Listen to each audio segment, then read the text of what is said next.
민수기 20장 말씀 1절로 13절까지 말씀 같이 읽습니다. 시작. 첫째 달에 이스라엘 자손 곧 온 회중이 신광야에 이르러 백성이 가데스에 머물더니 미리암이 거기서 죽음에 거기에 장사되니라. 회중이 무리 없으므로 모세와 아론에게로 모여드니라. 백성이 모세와 다투어 말하여 이르되 우리 형제들이 여호와 앞에서 죽을 때 우리도 죽었더라면 좋을 뻔하였도다. 너희가 어찌하여 여호와의 회중을 이 광야로 인도하여 우리와 우리 짐승이 다 여기서 죽게 하느냐? 너희가 어찌하여 우리를 애굽에서 나오게 하여 이 나쁜 곳으로 인도하였느냐? 이곳에는 파종할 곳이 없고 무화과도 없고 포도도 없고 석류도 없고 마실 물도 없도다. 모세와 아론이 회중 앞을 떠나 회막문에 이르러 엎드리매 여호와의 영광이 그들에게 나타나며 여호와께서 모세에게 말씀하여 이르시되 지팡이를 가지고 내 형 아론과 함께 회중을 모으고 그들의 목전에서 너희는 반석에게 명령하여 물을 내라 하라. 내가 그 반석이 물을 내게 하여 회중과 그들의 짐승에게 마시게 할지니라. 모세가 그 명령대로 여호와 앞에서 지팡이를 잡으니라. 모세와 아론이 회중을 그 반석 앞에 모으고 모세가 그들에게 이르되 반역한 너희여 들으라. 우리가 너희를 위하여 이 반석에서 물을 내려 하고 모세가 그의 손을 들어 그의 지팡이로 반석을 2번 치니 물이 많이 솟아나오므로 회중과 그들의 짐승이 마시니라. 여호와께서 모세와 아론에게 이르시되 너희가 나를 믿지 아니하고 이스라엘 자손의 목전에서 내 거룩함을 나타내지 아니한 고로 너희는 이 회중을 내가 그들에게 준 땅으로 인도하여 드리지 못하리라 하시니라. 이스라엘 자손이 여호와와 다투었으므로 이를 머리바 물이라 하니라. 여호와께서 그들 중에서 그 거룩함을 나타내셨더라. 아멘.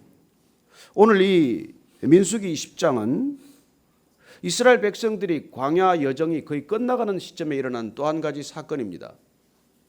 오늘 이 사건은 모세와 아론의 불신을 다루고 있어요. 얼마나 하나님께 순종했던 사람들입니까? 얼마나 백성들의 반역, 백성들의 불평 앞에서 늘 하나님께 엎드렸던 사람들입니까? 그럼에도 불구하고 그 모세조차도 불신이 튀어나올 수 있다는 거예요. 그리고 모세의 불신은 일반 백성들의 불신과 다릅니다. 저와 여러분이 오늘 이 말씀을 묵상하면서 정말 하나님께서 우리를 인도하실 때 그분의 신실하심, 그분의 긍휼하심, 그분의 자비하심을 믿고 우리가 따라간다면은 과연 어디까지 순종해야 되느냐에 대한 오늘 굉장한 경고의 말씀이에요. 특별히 저처럼 하나님께 정말 헌신하겠다고 결정하고 정말 하던 일을 다 내려놓고 뒤늦은 나이에 제가 여기까지 왔는데 나는 어떻게 살아야 되나? 어떻게 하는 게 정말 하나님께 순종하는 것인가? 그걸 저로서는 깊이 묵상할 수밖에 없는 그런 말씀이죠. 이제 이 시기는 대개 광야 40년째가 이런 시기로 봅니다. 이 민수기는 앞에 중간 과정이 많이 생략되어 있어요. 이제 곧 가나안 땅을 앞두고 있는 시점입니다. 광야 1세대는 거의 다 죽었어요. 광야 2세대가 지금 이제 곧 들어가길 앞두고 있는 그런 시점에서 일어난 사건입니다. 자, 첫 번째 일어난 사건은 뭐죠? 20장 1절 말씀 다시 읽습니다. 시작. 첫째 달에 이스라엘 자손 곧 온 회중이 신광야에 이르러 백성이 가데스에 머물더니 미리암이 거기서 죽음에 거기에 장사되니라. 미리암까지 죽었어요. 광야 1세대 대표적 인물이 있다면 이들 아니겠습니까? 이 미리암이 죽었다고 하는 것은 한 시대가 끝났다는 것을 상징적으로 보여주는 사건이기도 해요. 이제 곧 아론도 죽을 것입니다. 그리고 모세도 끝내 가나안 땅을 밟지 못하고 떠나게 될 것입니다. 우리는 영원히 살지 않습니다. 이 육신은 버려야 할 때를 반드시 만나게 됩니다. 저는 성경을 읽을 때 누가 죽었다는 말을 들으면 새롭게 느껴집니다.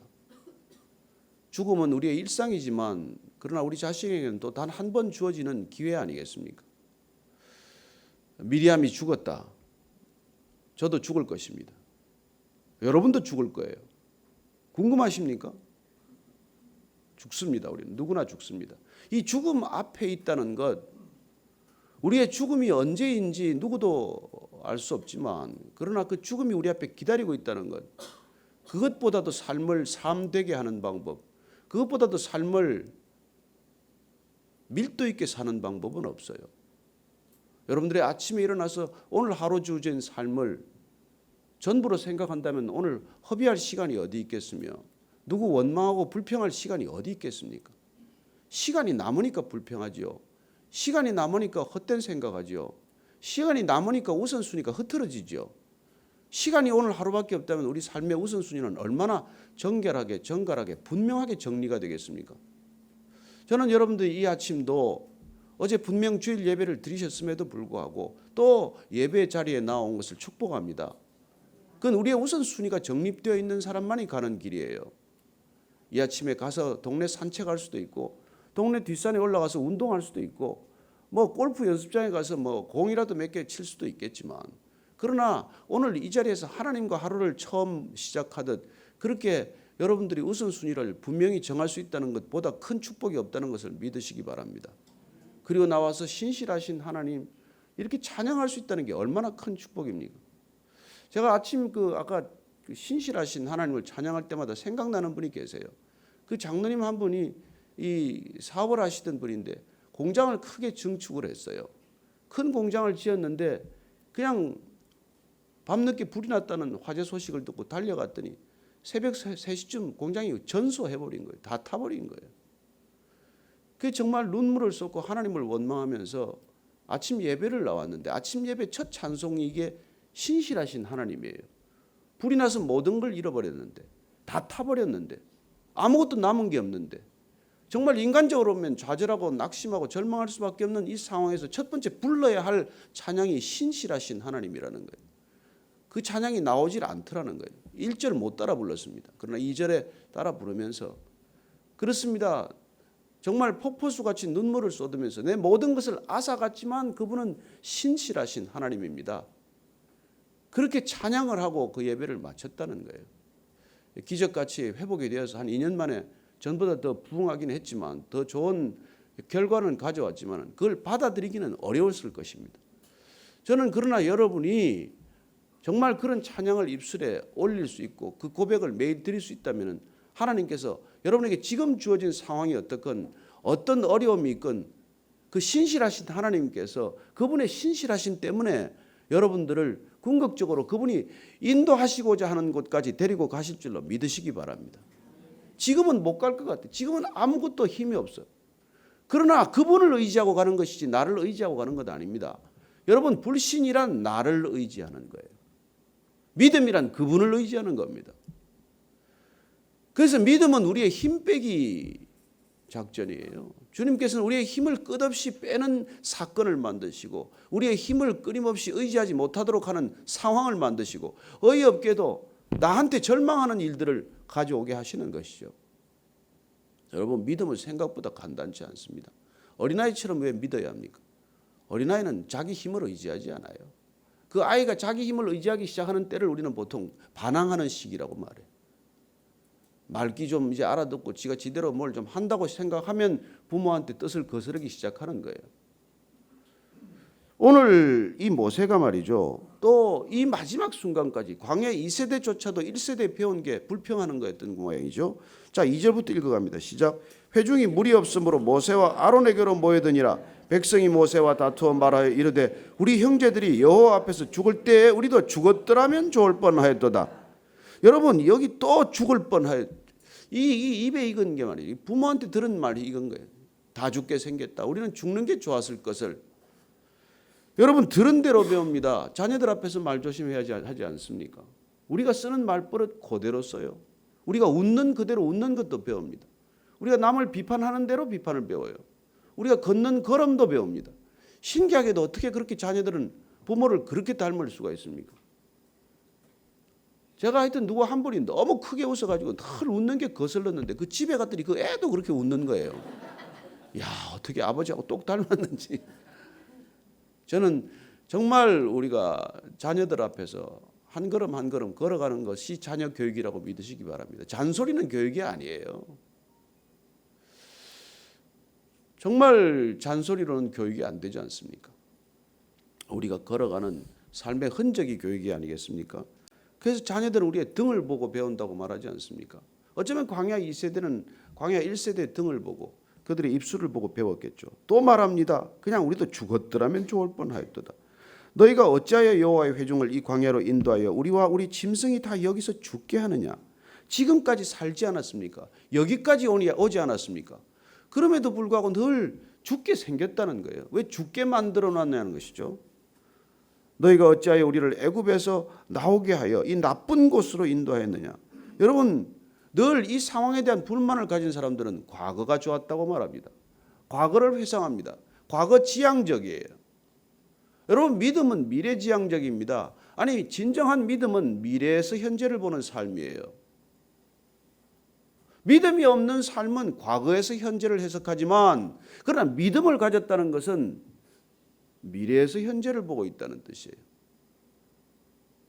내가 이미 그곳에 가 있는 거예요. 거기 가 있기 때문에 거기서 지금 여기를 바라보는 삶, 그래서 이 삶을 추동하는 삶, 이 삶을 이끌어가는 것, 그게 믿음의 삶이에요. 그런데 이들은 지금 계속 이른바 그 애굽 타령을 그치지 않고 하는 거예요. 애굽에 있을 때 그때가 좋았다는 거예요. 하나님께서 어떻게 애굽에서 끌고 나오셨습니까? 이 백성들을 어떻게 애굽에서 출애굽 시키셨습니까?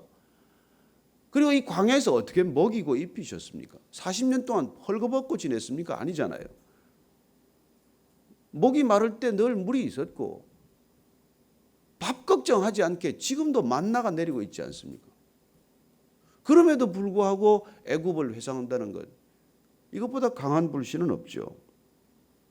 우리가 여기 다 죽게 생겼다는 거예요. 그리고 이 나쁜 곳이라고 말합니다. 저는 여러분들이 이 나쁜 곳은 없다는 것을 믿으시기 바랍니다. 하나님께서 여러분들과 동행하시고 인도하시면 어떤 곳이든 무슨 좋은 곳이에요. 여러분들은 좋은 사람과 지금 지내고 있습니다. 이해가 안 되는 사람과 살고 있다고 하더라도 여러분, 그분이 좋은 사람입니다.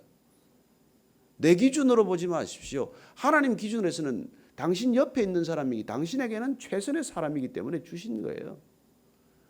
우리를 헐뜯더라도 우리를 깨어있게 하기 위해서 좋은 사람 보내신 것이고, 우리를 힘들게 하더라도 그 힘들게 함으로 우리를 다시 한번 연단케 하는 좋은 사람을 보낸 거예요. 누가 그렇게 얘기합니다. 자기를 하도 모함하고 헐뜯고 하니까 자기가 하루는 기도하다가 감사를 기도가 나오더라는 거예요. 저 사람 내가 월급 주지도 않는데 어떻게 나를 저렇게 매일 감시하고 있나. 지 돈으로 지 월급 줘가면서 나를 이렇게 감시하나. 그렇게 고마운 생각이 들더라는 거예요. 여러분, 매사 보기 나름입니다. 매사 해석에 달렸어요. 그렇지 않습니까? 감시하라 그래도 하나 사람 붙이려면 돈이 그렇게 들 텐데 지 돈 써가면서 그 열심을 다해서 나를 뒤쫓고 나를 감시하는 사람이 있다는 건 얼마나 훌륭한 자명종입니까? 뭐 저한테는 그런 사람 별 필요 없습니다만, 저를 위해서는 그렇게 하지 마십시오. 그게 이게 보면은 파종할 것도 없고 무화과도 없고 포도도 없고 석류도 없고 마실 물도 없다. 이 무슨 뜻이에요? 이 사람은 하루 종일 없는 것만 보고 있다는 거예요. 여러분, 불평이란 뭐예요? 없는 것 보는 삶이에요. 불만이란 뭡니까? 지금 내 눈앞에 안 보이는 것에 집중하는 삶이에요. 감사란 뭡니까? 내 눈앞에 있는 것에 집중하는 삶이에요. 여러분, 아무리 보살피고 보살펴도 그 사람이 불만을 갖기 시작하면 어쩔 도리가 없습니다. 그러나 정말 큰 울타리 하나 쳐놓고 있어도 그 아이가 정말 잘 자랄 수 있다면 늘 감사하는 아이가 되는 것이죠. 저는 여러분들이 감사가 습관이 되기를 바랍니다. 감사가 삶의 모든 능력의 출발이 되기를 바랍니다. 그래서 예전에 우리 한경직 목사님 입에 달고 사는 이게 말씀이 그거라면서요. 그저 감사합니다. 그저 감사합니다. 그리고 습관처럼 내뱉는 말이지만 그게 정말 우리의 삶을 감사의 삶으로, 감사의 조건 가운데 감사할 환경으로 우리를 이끌어가는 신비한 하나님의 능력이 될 줄로 믿습니다. 이 백성들은 지금 없다, 모두 없다는 거예요. 모두 없다는 거예요. 자, 다시 모세와 아론이 회중 앞에 엎드린 것까지는 좋았습니다. 습관처럼 엎드렸어요. 백성들이 불평하고 백성들이 달겨들기 시작하면 그들은 늘 하나님 앞에 엎드린 것까지는 문제가 없습니다. 잘 엎드렸습니다. 자, 하나님께서 뭐라고 말씀하십니까? 7절, 8절, 9절입니다. 시작. 여호와께서 모세에게 말씀하여 이르시되 지팡이를 가지고 내 형 아론과 함께 회중을 모으고 그들의 목전에서 너희는 반석에게 명령하여 물을 내라 하라. 내가 그 반석이 물을 내게 하여 회중과 그들의 짐승에게 마시게 할지니라. 모세가 그 명령대로 여호와 앞에서 지팡이를 잡으니라. 자, 하나님께서 회중을 앞에 모으고 지팡이를 잡으라고 말씀했어요. 근데 뭐라고 말하니까 반석에 명령하여 물을 내라. 하나님께서 하시는 말씀을 잘 들었어야 합니다. 형 아론과 함께 회중을 먼저 모아야 합니다. 그리고 회중 앞에서 반석에게 명령해야 합니다. 여러분, 하나님께서 명령하시는 것은 순서가 있어요. 뭘 먼저 하고 뭘 뒤에 해야 될지에 대한 하나님의 명령이 있습니다. 너희는 먼저 하나님의 나라와 이를 구하라. 너희는 먼저 순종하라고 말합니다. 그래서 먼저 해야 될 일을 뒤에 하는 건 불순종이에요. 지금 하라고 하는 것 뒤늦게 하면 불순종입니다. 지금 부르시는데 안 오고 내 편한 시간에 가는 건 불순종이에요. 이렇게 하라는데 저렇게 하는 건 불순종입니다. 우리는 내가 순종할 수 있을 만큼만 순종해놓고 대단히 내가 순종적이라고 생각하지만 그게 아니지 않습니까? 내가 순종할 수 없는 일까지 순종이 돼야 순종이지 내가 할 수 있는 만큼 하는 게 무슨 순종입니까? 오늘 모세는 지금 순서를 지금 명령하라고 됐고 그리고 그 반석이 물을 내게 하여 회중과 그들의 짐승에게 마시게 하라. 그래서 이 지금 명령대로 지금 여호와 앞에서 지팡이를 잡았어요. 그런데 앞에 보니까 지금 주님께서 반석에게 명령하라고 말씀하실 때 너는 지팡이를 잡고 명령하라고 하지 않았어요? 지팡이가 빠져 있어요. 자, 그리고 나서 이제 10절 모세가 지금 어떻게 얘기하는지 듣습니다. 시작. 모세와 아론이 회중을 그 반석 앞에 모으고 모세가 그들에게 이르되 반역한 너희여 들으라. 우리가 너희를 위하여 이 반석에서 물을 내랴 하고 모세가 그의 손을 들어 그의 지팡이로 반석을 2번 치니 물이 많이 솟아나오므로 회중과 그들의 짐승이 마시니라. 결과는 주님께서 명령대로 하지 않고 주님이 명령하신 대로 하지 않고 반석을 2번 쳤더니 물은 나왔어요. 물이 나와서 지금 이 회중들과 짐승들은 물을 마셨습니다. 그럼 된 거 아닙니까? 목적은 이루어진 것 아닙니까? 그런데 이 사건이야말로 하나님이 엄히 그들을 징계하는 사건이 되고 맙니다. 두려운 사건이 되고 말아요. 아니 물을 지금 달라고 해서 그 백성들한테 물을 먹인 결과만 놓고 보면 뭐 크게 잘못된 거 없지 않습니까? 그러나 지금 하나님께서 뭘 문제 삼으십니까? 12절 말씀 읽습니다. 시작. 여호와께서 모세와 아론에게 이르시되 너희가 나를 믿지 아니하고 이스라엘 자손의 목전에서 내 거룩함을 나타내지 아니한 고로 너희는 이 회중을 내가 그들에게 준 땅으로 인도하여 드리지 못하리라 하시니라. 모세가 애굽 땅에서 출애굽할 때부터 그랬던 가나안 땅에 못 들어가는 오늘 판결을 받습니다. 못 들어가는 이유가 무엇입니까? 나를 믿지 아니하고. 기가 찰 말씀 아닙니까? 모세가 온 지면에서 모세보다 온유한 사람이 없고 모세보다 충성된 사람이 없다고 주님께서 평가하셨는데 그 모세가 지금 나를 믿지 못한다고 하나님께서 말씀하고 계십니다.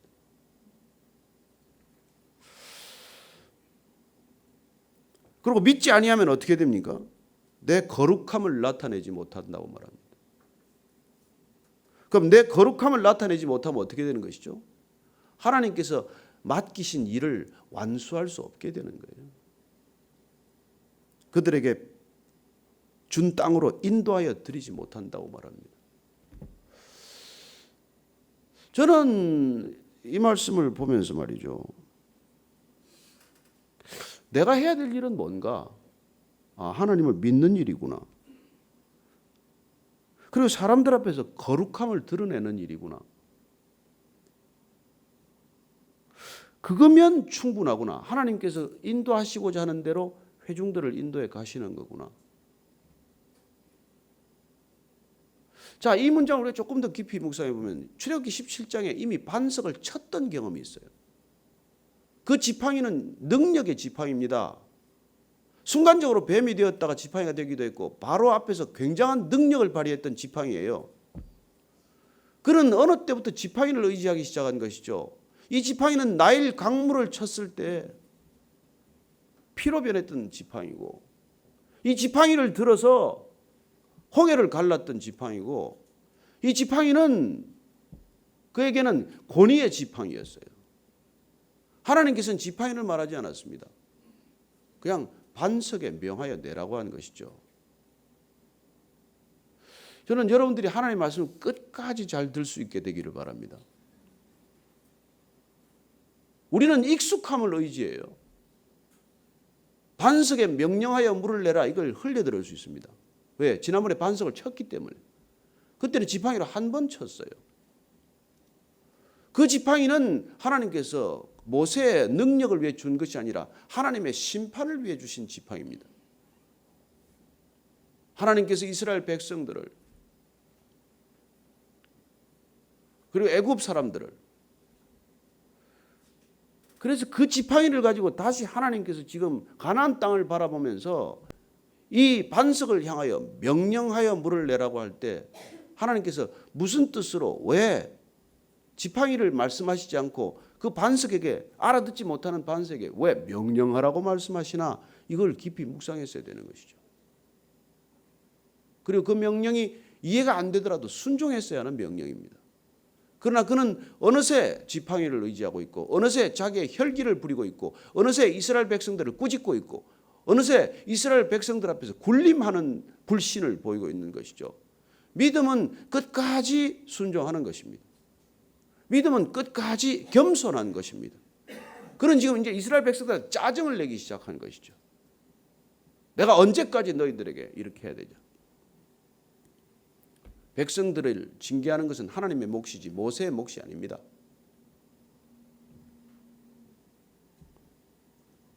여러분, 혹시 제가 여러분들한테 짜증을 내면 여러분들 이 교회를 떠나십시오.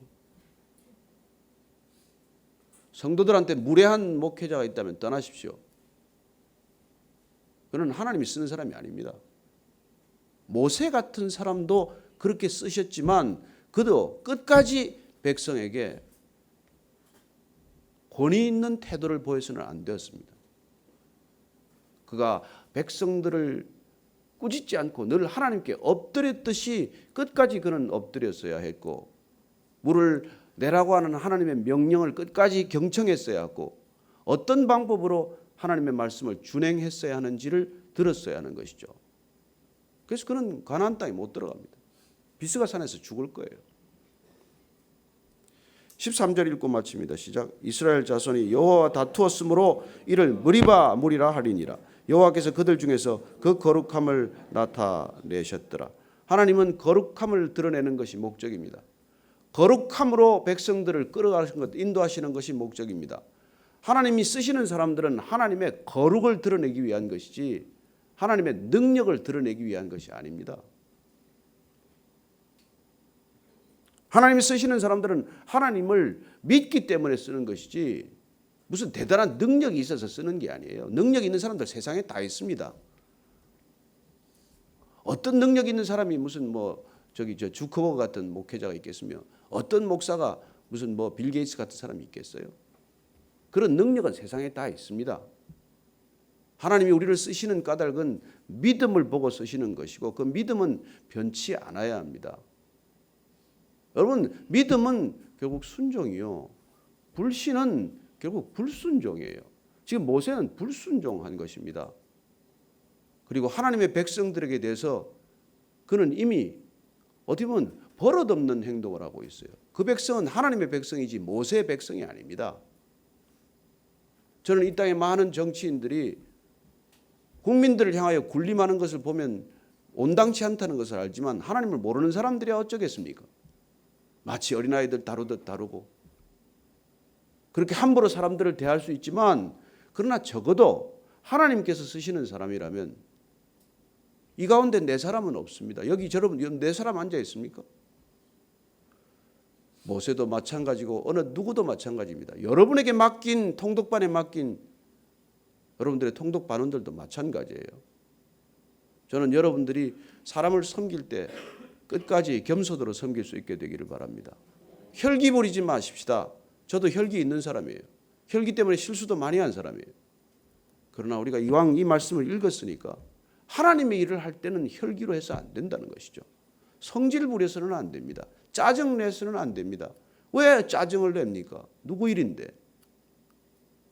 저는 여러분들이 짜증이 나면 그 일 그만두게 되기를 바랍니다. 불평이 그 스물스물 기어오르면 그 일 거기서 멈추게 되기를 바랍니다. 하나님의 일을 하고 있지 않기 때문에 그래요. 저는 저와 여러분들이 오늘 이 아침에 다시 한번 주님 앞에서 믿음을 한번 점검해보고 다시 한번 겸손을 점검해볼 수 있게 되기를 바랍니다. 그리고 이 땅의 교회가, 이 땅의 정말 영적 지도자들이 끝까지 모세처럼 정말 마지막에 가서 실수하지 않고 끝까지 완주할 수 있는 영적인 여정에 탈락하지 않는 저들 되게 하여 주옵소서. 한번 그렇게 간절히 한번 기도하십시다. 저를 위해서도 좀 기도해 주시기 바랍니다. 같이 기도하십시다. 하나님 아버지, 한 번의 혈기로 실패한다면은 주님, 누가 하나님 나라에 들어갈 수 있습니까? 그리하여 우리는 주님을 의지합니다. 우리가 혈기가 날 때마다 그리스도의 십자가 앞에 엎드립니다. 우리가 짜증이 나고 분노가 날 때마다 나는 죽고 내 안에 그리스도가 사신다는 고백을 드렸던 그 십자가 앞에 다시 돌아갑니다.